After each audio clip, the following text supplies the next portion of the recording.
তো হ্যালো আর welcome back to my channel. আমি মৌমিতা আবার চলে এসেছি একটা নতুন দিনে নতুন ভিডিও নিয়ে। তো এই ব্লগটা হচ্ছে সরস্বতী পুজোর ব্লগ। তো সবাইকে সরস্বতী পুজোর অনেক অনেক অনেক অনেক শুভেচ্ছা। আর এই সরস্বতী পুজোর যে আলপনা আর ঠাকুরটা সব দেখছেন, এগুলো সব আমার মাসির বাড়ির সরস্বতী পুজোর ওই ক্লিপস। আর সরি সবাইকে, জানি একটু দেরি করে সরস্বতী পুজোর ব্লগটা দিচ্ছি, বিকজ দুদিন ধরে ব্লগ করা রাখা আছে, দুদিন লেটে পোস্ট করতে হচ্ছে। বিকজ আমাদের এখানে নিচে সরস্বতী পুজো হচ্ছিলো আমার ফ্ল্যাটের নিচে। তো প্রচুর প্রচুর মাইক বাজছে, কান ফান ঝালাফালা করে দিচ্ছিল, আর একটু আমি করতে পারছিলাম না, ভয়েস ওভার দিতে পারছিলাম না। তো আমাদের কলকাতায় তো দুরকমভাবে এই সরস্বতী পুজোর নিয়ম পালন হয়। একটা হচ্ছে বাঙাল বাড়িতে জোড়া ইলিশ রান্না হয় জোড়া বেগুন দিয়ে, আর একটা হয় ঘটির বাড়িতে এই গোটা সিদ্ধ।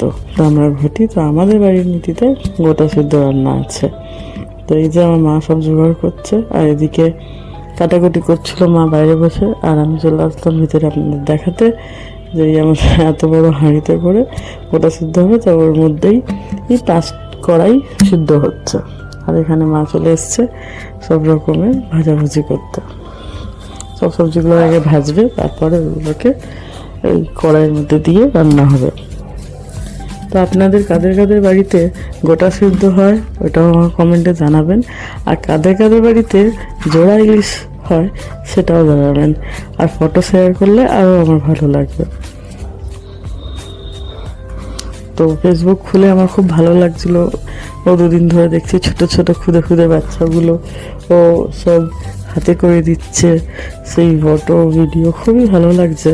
এই 2026-এর প্রথম বলতে পারেন একটা পুজো বা উৎসব দিয়ে শুরু হলো। সংক্রান্তি নিশ্চয়ই গেছে, তবে সরস্বতী পুজোটা দিয়ে শুরু হয়। এরপরে তো উৎসবই উৎসব, আর আমরা বাঙালি 12 মাসে 13 পার্বণ তো লেগেই আছে। তো এইবার সরস্বতী পুজো দিয়ে শুরু হয়েছে, এবার পরপর দোল পূর্ণিমা আরও অনেক কিছু চলে আসবে। আচ্ছা হ্যাঁ, যে 23শে জানুয়ারিও তো নেতাজি সুভাষচন্দ্র বোসের জন্মদিনও আজকে। তো একই দিনে এবছর সুভাষচন্দ্র বোসের জন্মদিন আর সরস্বতী পুজো দুটোই পড়েছে। তবে এইসবের মধ্যে ফেসবুকে একটা পোস্ট দেখলাম, যেটা আমার কাছে অজানা ছিল। নেতাজি সুভাষচন্দ্র বোস যখন জেলে ছিলেন, তখন উনি জেলের ভিতরে খেতলার জেলের ভিতরে এই সরস্বতী পুজো করিয়েছিলেন।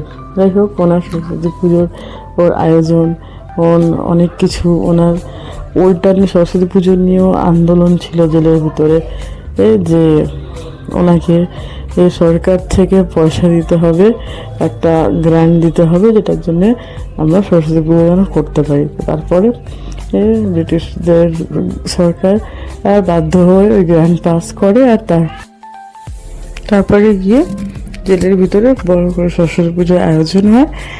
আর সব মানে জেলের যে কয়েদিরা ছিল সবাই মিলে সরস্বতী পুজো আনন্দ করে। তো এই ছোট্ট গল্পটা আমি ফেসবুক থেকেই শুনেছি, একজনের অন্য ব্লগ থেকে, যিনি ওই গল্পটা শোনাচ্ছিল, উনি গল্প শোনান। তো আমার ভালো লাগলো, তাই আপনাদের সাথে শেয়ার করলাম। আপনারা কী কী গল্পটা জানতেন সেটাও আমায় জানাবেন, আমার কাছে এটা নতুন ছিল। যাই হোক, কথা গল্প বলতে বলতে আমাদের গোটা সিদ্ধ রেডি। তো আমাদের বাড়িতে গোটা সিদ্ধ দেখলেন, কিছুটা লাস্টে ক্লিপিং আমার দিদির বাড়ির গোটা সিদ্ধও আমি অ্যাড করেছি, ওটাও দেখবেন। আর আপনাদের আমার ব্লগ কেমন লাগবে সেটাও জানাবেন। তো চলুন এবার দেখে নেওয়া যাক ফাইনাল লুক।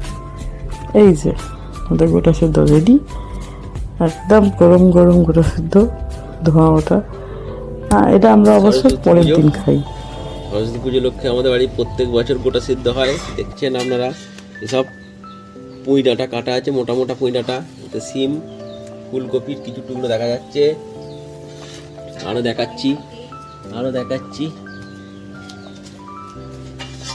এই যে হাঁড়িটা দেখুন, হাঁড়ি আলু ভর্তি, দেখুন ভিতরে আলু একদম কাটা, দেখুন নিচে কড়াই আছে, অনেক রকমের কড়াই। এই যে দেখতে পাচ্ছেন কড়াইগুলো, হ্যাঁ এই যে দেখা যাচ্ছে সাইডটাতে কড়াই সব দেখুন।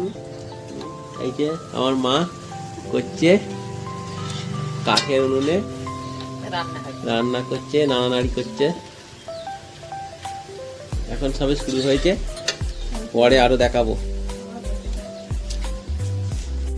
এইটা কি জিনিস মা? এইটা মশলা গ্রেভি।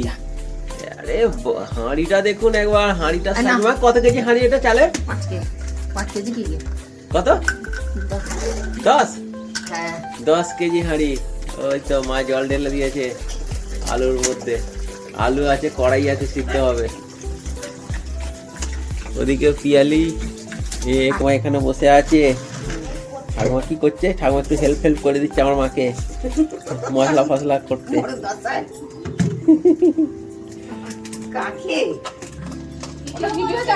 ফাইনালি গোটা সেদ্ধ রেডি, এইবারে শুধু খাওয়ার অপেক্ষা।